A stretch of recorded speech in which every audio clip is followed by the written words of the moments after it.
Okay, first thing if all of us want to do with studying, with working on our family trees, to research our family tree, is to interview our relatives, especially your older ones, such as your parents, grandparents, aunts, uncles. You want to go to them, you want to get their stories, you want to record their stories. Unfortunately, time has passed, may have passed, when we can sit down with our older relatives and ask them questions and discover fresh information that we want to record. So they're mission over. Sadly, to many of us, we are now the older generation. So it's like, where do we go from here? We have all built family trees. And they look something like this. Basically, we start with ourselves and we work our way out to all these generations. And it's, we're tickled when we can fill in all those blank lines. I mean, it's something that we shoot for. As much fun as it can be to fill in those empty blanks, we need to start talking about down the family tree. If our ancestors, we talk about our roots being back in England, our roots being here, our roots being in Virginia, it's true. We call those our roots. In truth, those are our branches. Our roots are the ones that are coming before us and grounding us grounding our family to future generations. That's what I think, how I think about it. Those generations below are the ones we would like to pass our stories on to.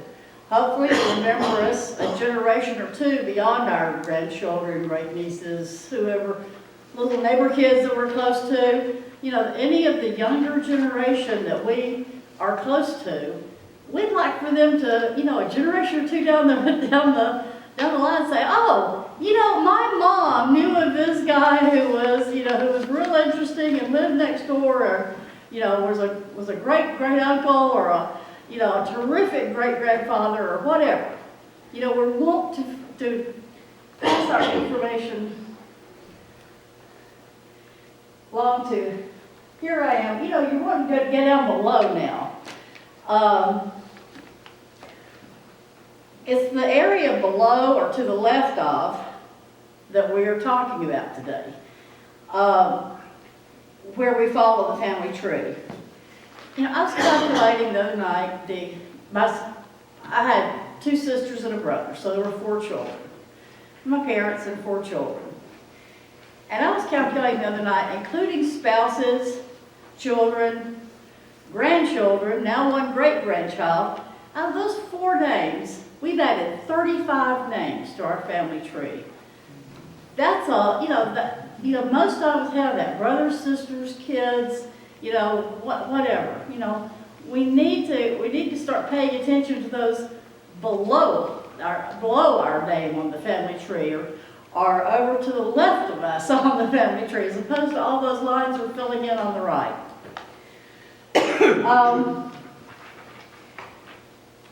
We just have a wealth of discoveries and opportunities laying in wait with our younger generations. I've told the story many times about my family. I didn't start researching until my kids were in high school and college. By then, they didn't care. They may one day, and I was talking to my son over Christmas, and I'll show you why I was talking to him about genealogy here in a few minutes. But he said, maybe when I get older, when people get older, they get interested, but not now, and in truth, that's how it was with me. I wasn't interested really until most of my generation was gone, about the generation ahead of me was gone. So, but we want to kind of work on changing that. Let's see if we can do better with our youngest generation.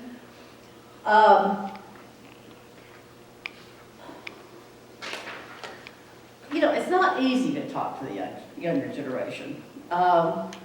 We know what it's been like to interview older relatives. It's a fine line between letting them know that we want to hear their stories and we cherish what they have to say, between having them feel like they're being interrogated. You know, so, you know, there's a fine line there. And even more so when you're talking about children, you know, younger people, I say anybody under 18, you know, children, where, you know, you don't want them to feel like you're demanding something from them. You have to keep it entertaining and you have to keep it fun to keep them interested. Let's see. Yeah, we don't want it to turn into like a dreaded assignment. We just want it to... All right, so how do we approach our goal of learning more about them and sharing information about their background in a way that they won't feel like it's a chore? What if we could get them to open up to us about what they really think? What if, in the process, we made them inquisitive about those family members who came before? It's a way of doing that.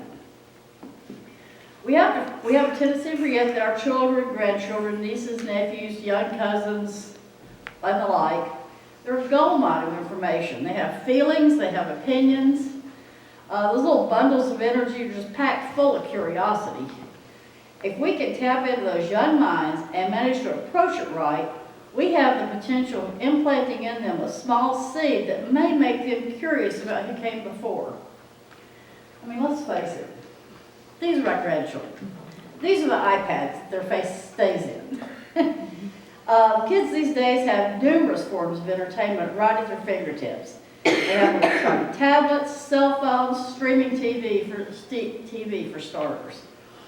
Try to have a discussion with them when you haven't a clue of who Pokemon is. You probably didn't rush out to see the new Super Mario Brothers movie. Don't get me started on the DC comic versus the Marvel comic debate. I have no idea who is who. Most of us did not stand in the movie theater to see either Barbie or the Taylor Swift concert. You know, most of us didn't.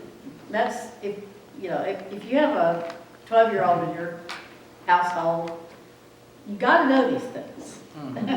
Or they don't care, they're not talking to you. So motivating them to spend an afternoon chatting with a grown-up about ancestors might not rate very high on their to-do list. We can tell them someday they'll wish they'd spent more time getting to know their older relatives. Sadly, this doesn't register with them any more than it did with us. But hindsight's 20/20 vision. So, with generational interests being such polar opposites, how do we get these young people interested in real discussion? How do we sneak in a few tidbits of family history that may stick with them? And how do we awaken in them a glimmer of curiosity that may stay with them to adulthood? We want to share our passion for our family history research with the young ones in our lives, because this fulfills our innate need to leave a legacy behind and to inform and guide the next generation.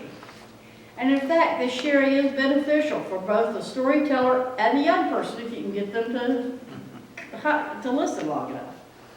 Learning about their family history helps a child develop a better understanding of who they are and why they look and act the way they do. It also enhances their feelings of stability and security as they begin to realize that they are a part of something bigger than themselves. Up till this time, they've just been little cosmic balls of me. Let's see if we can get them to understand that there were other people that came before them.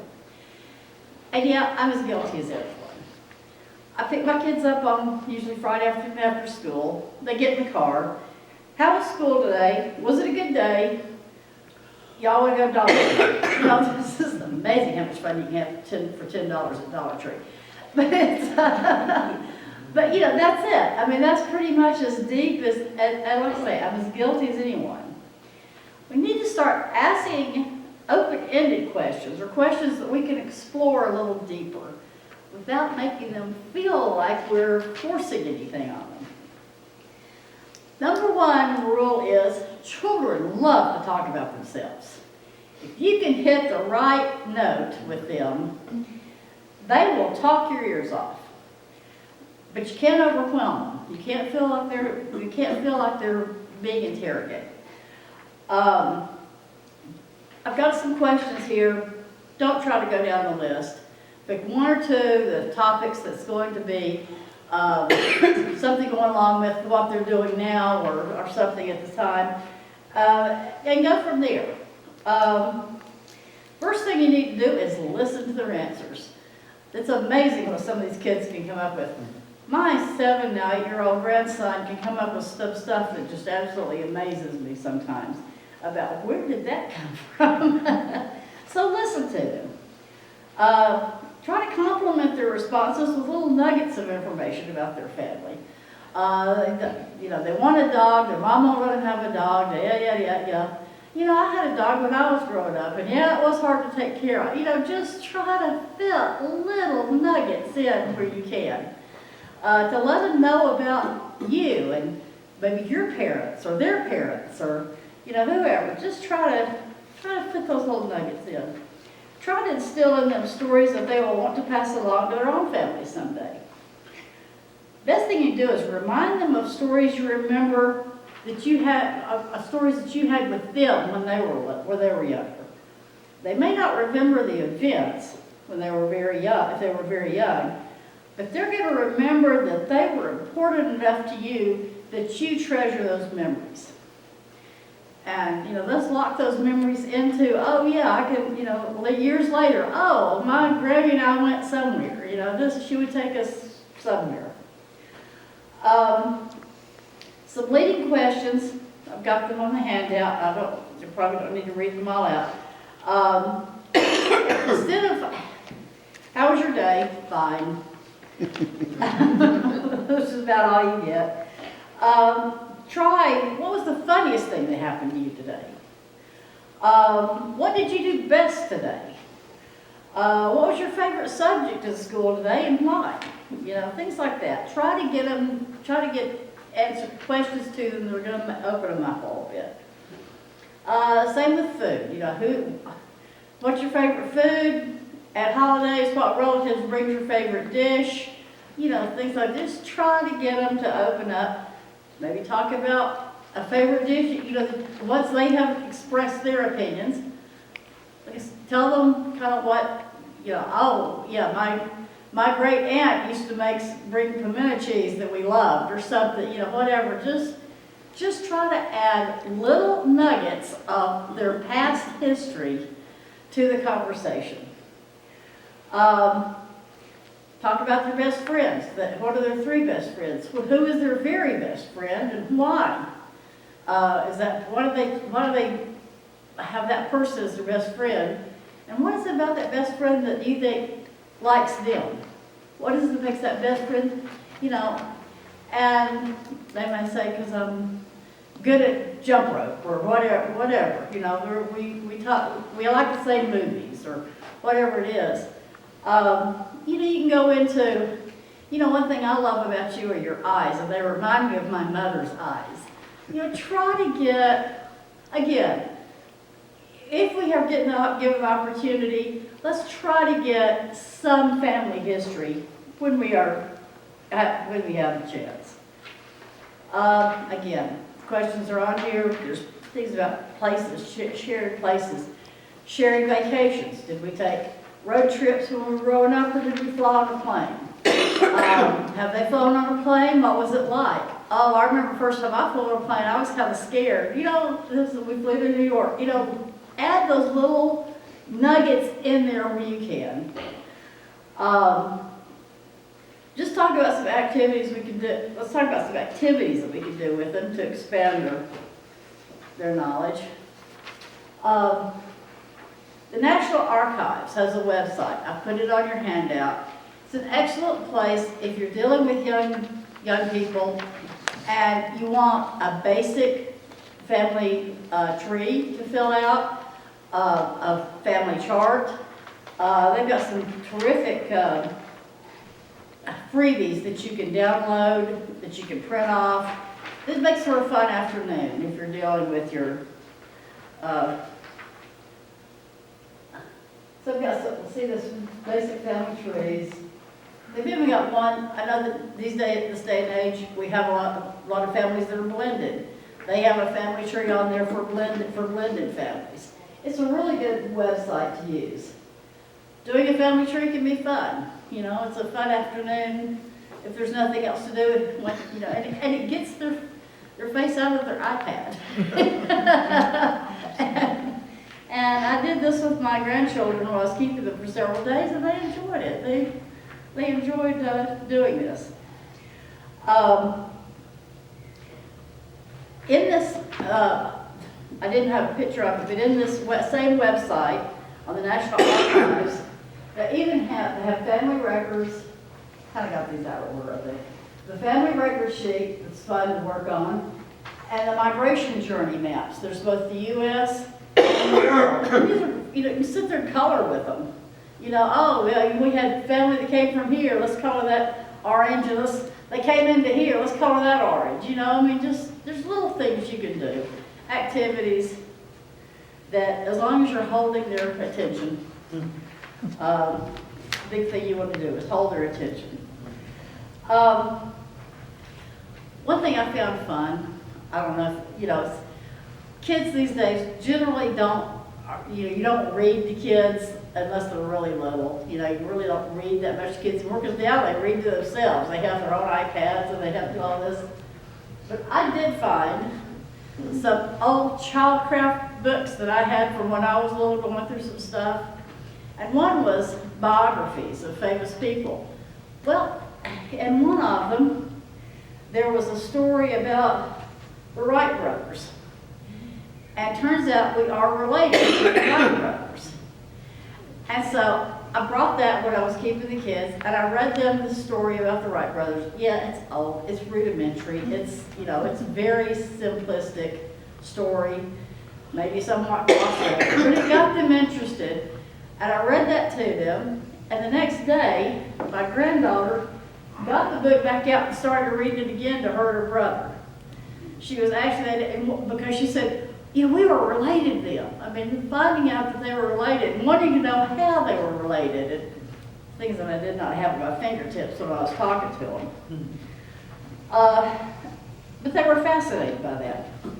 So I thought, okay, something I can do for them for Christmas is I made them each a notebook, each of my 3 grandchildren a notebook. It's famous, interesting, or notable people that I'm related to. Von Clark, that's my grandson. I asked to borrow this back again. But what I did, I put a letter in here to them on why I was doing this. I put an index in here as far as early America, first settlers. Section 2 is American presidents. 3 is settlers and soldiers. 4 is science and inventors, and 5 is nobility. And, you know, these are just very simplistic. You know, I tried to find some pictures, because kids love pictures. You know, even older kids like the pictures. But then I just put a chart in here. It's not a full family tree. It's just a chart of how we are related from the person that I'm talking about down to them. For instance, this is Thomas Wooten, who was the surgeon at Jamestown Settlement with John Smith, and he's their 10th great-grandfather. So I had that in there, and one basic one-page sheet on who he was, where he came from, you know, that type of thing. Whoops. Same thing on the I have some Mayflower. President, we had James Madison, but I gave this to them, and they found it interesting, because Avery kept asking me, well, who else am I related to? You know, and, you know, it's, you know, she finds it, so if you have a chance, and you have come across some interesting people that you're related to, something like this might work to get them connected to their family background.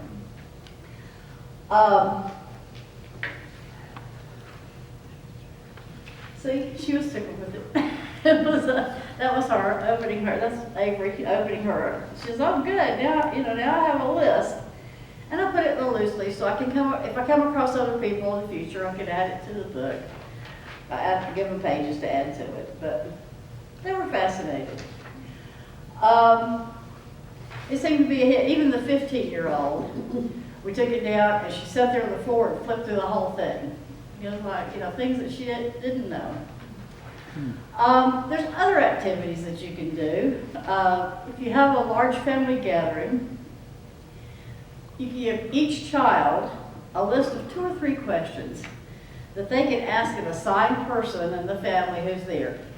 Best to check with the person who they're going to ask first to make sure that this is okay. Tell, you know, Aunt Mary, I'm going to have Avery come ask you a few questions, and that's okay. Just, you know, just a few, you know, this, the questions, again, they're on your sheet. Just a few questions for them. It's turned into like a scavenger hunt. I think it's a game. They're actually learning a little something about the people in their family.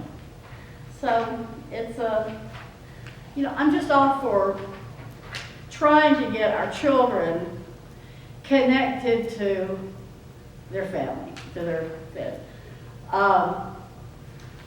Another thing that was real interesting, my daughter's and grandson's school had a program on Veterans Day where they invited veterans and their family to come, and they had like a little snack thing and a talk, and you know, it was a interesting little present program. And then we went back to the grandchildren's rooms, and we went into my granddaughter's room. My husband had actually brought his father's Purple Heart to show, and you know, something to be interested in. So we went back to her room. This is her classroom. And the teacher said, "You're a veteran, would you like to talk to the children for a few minutes?" And he had no preparation for this. But he said, he talked about his father was able to show the Purple Heart, saying that it was because his father had been injured in World War II. Then he talked about his service in the Air Force, some of the things that he did that the children had no understanding whatsoever of what it was, because it was working on a switchboard and they'd never heard of such, or usually as an operator, they had no idea what an operator was. But he was excellent in kind of explaining what he did. After her, and she said, "That was good. I didn't know all that about Poppy." And you know, so it was an opportunity that he was given to connect information to her that she didn't know about. The single most important thing we can do for our young family members is to develop a strong family narrative.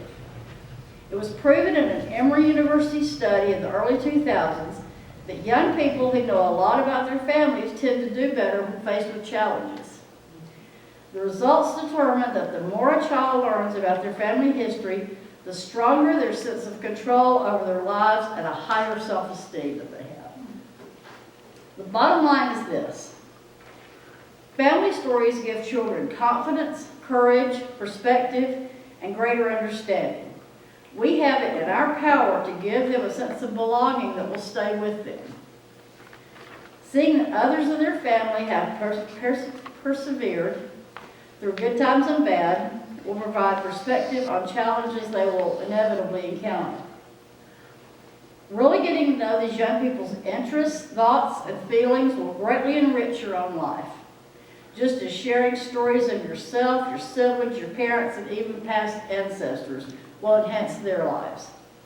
If we can implant the idea that families are forever, it will certainly increase the odds that your family narrative will thrive for many generations to come. All right, that is all I have. Is there any questions? Any questions or any? All right. Well, we appreciate you coming today. I hope this wasn't too boring. I hope that we have encouraged you a little bit to talk to your young people. Oh, I had an incident in my extended family, but at New Philadelphia Moravian Church. Yeah. One of our direct ancestors is the first person buried there, a man named Peter Transu. Oh, yeah. And so one of my extended cousins had taken her little granddaughter, who is in elementary school, out or whatever, and she showed her that cemetery, and on his stone it says first grave or whatever. Oh, wow. Well, that little girl, that just, later on, she has commented about, well, she just thought that was fascinating, that she was connected to Wonderful. that person in that church where Oh. she goes now, and so Oh, that's anyway, just great. little simple things. I don't know, that's just one little recent incident I've heard of. Oh, that's child terrific. awareness, you know. And he was visiting there. It wasn't his church. He was visiting Well, there he's from one of the- Bethania. And he died when he was visiting somebody. But he is a charter member But of the church. They made him a charter member. Anyway, but that's kind of what brought the transfers out. Was him Yeah. coming down there. Yeah. That this young child now realizes they have a connection back beyond themselves, back beyond their parents, back into the history of this church that she goes to. That's great.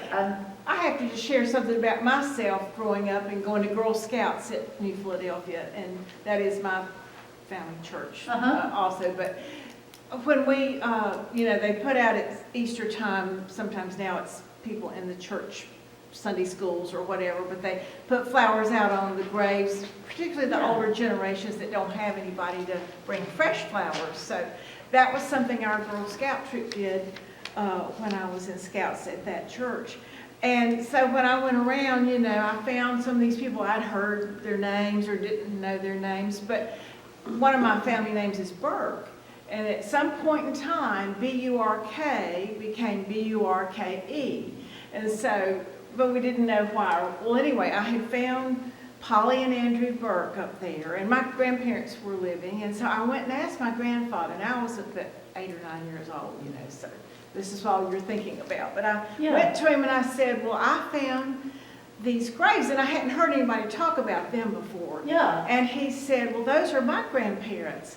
Well, I remember looking at him and thinking, well, I'd never thought about he had grandparents when you're 8 or 9 years old. Oh, so absolutely. anyway, then I asked him, I said, but they don't have an E on the end of their name. Why they B-U-R-K? Well, he didn't know. Yeah. But again, that awareness that he had those grandparents, Yeah. and I just thought, oh, but anyway, but then I later in genealogy realized he was just 4 or 5 years old when they had both died, so he probably didn't really know them Right.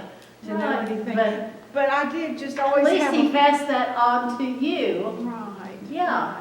Well, that's great. But anyway, just little things, you just be surprised what piques their interest, Well, I know that on my husband's side on both of these, over at Guilford Courthouse, we have, he came from Ireland, and when he was like 40, he signed up as a soldier with the Continental Army.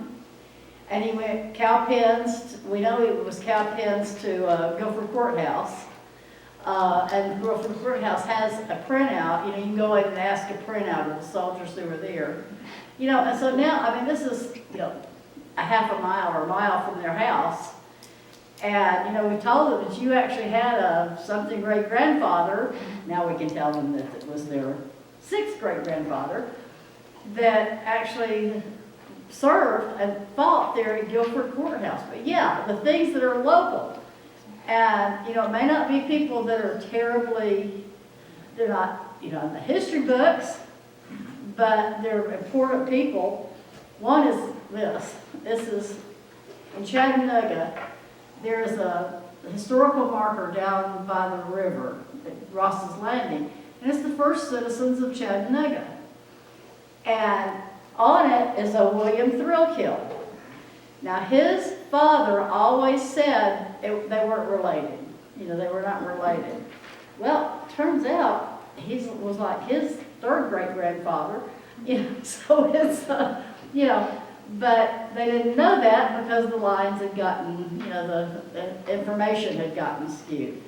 But yeah, like that, local genealogy is just as important as the stuff they find in history books.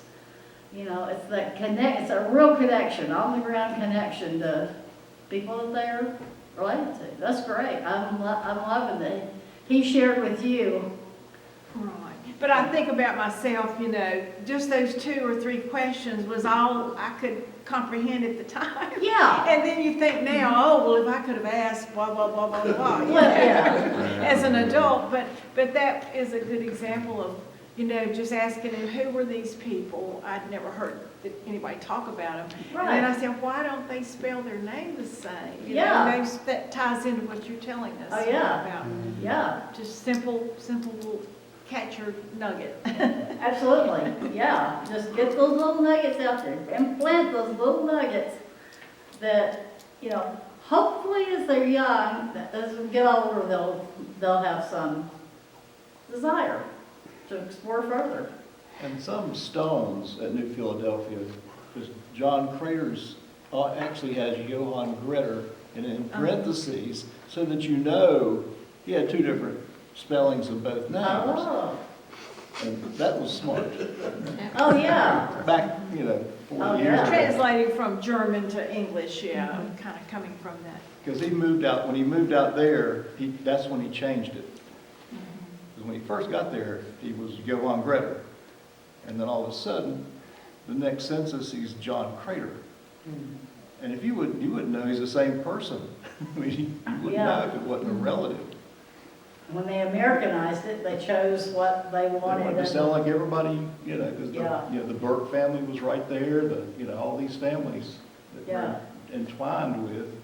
Something I read in some of the Moravian record books is that New Philadelphia, you know, gradually the German-speaking people started speaking English, I mean, everywhere, but in the church records I read about, New Philadelphia was one of the last Moravian churches to still preach. They were keeping the records down in the archives in English by this point in time, in the late 1800s or sometime, but the families at New Philadelphia were still speaking German in the house, and they loved their church services in German, so they were one of the last in the area to still preach their services in To convert German over to on Sunday English mornings, services. because they were doing that at home, and it just Yeah. meant a lot to the families in that community, so. Oh, yeah. But, you know, you Interesting. think about language, I have thought about languages, you know, you don't have to go back too many generations for some of us native people that people were, my grandmother in another family group, the Falk family up around Stanleyville Rural Hall, originally, Bethania.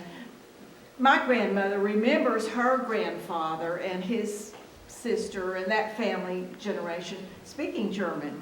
You know, she didn't know what they were saying, but in the household, Yeah. they still spoke to each other in German. So that's just 4 or 5 generations back. Wow. So, What a 3 great or way for the 4. parents to talk without the kids over. but anyway, I don't know. It's No just- wonder they kept it. But in different communities But and yeah. places, but here the German to English transition happened eventually. Okay. Yeah, you don't realize how few generations ago that, especially the people, the Moravians and the people that came, you know, to this area from Germany and Europe, were actually Still talking. from another language, from another area that spoke another language. So, yeah. Any other comments? Any other contributions? Yeah, Becky? Just speaking about little nuggets, one thing my mother mentioned to me one time, and I just for some reason remembered it, was that when they made school 12 grades instead of 11 grades, they didn't add senior year in high school. It was already a 4-year school, high school. What they added was 8th grade. Eighth grade? When I looked at, Wow. started looking at the 1940 census, which has the education level, a Yeah? whole lot of people went to school 7 years because they were finishing elementary school. Oh. I've not seen that written down, but that's what Mama said, Oh, and it my seems to fit with the goodness. census. That's interesting. Yeah. All right. Well, unless there's something else anyone would like to contribute, thank you all for your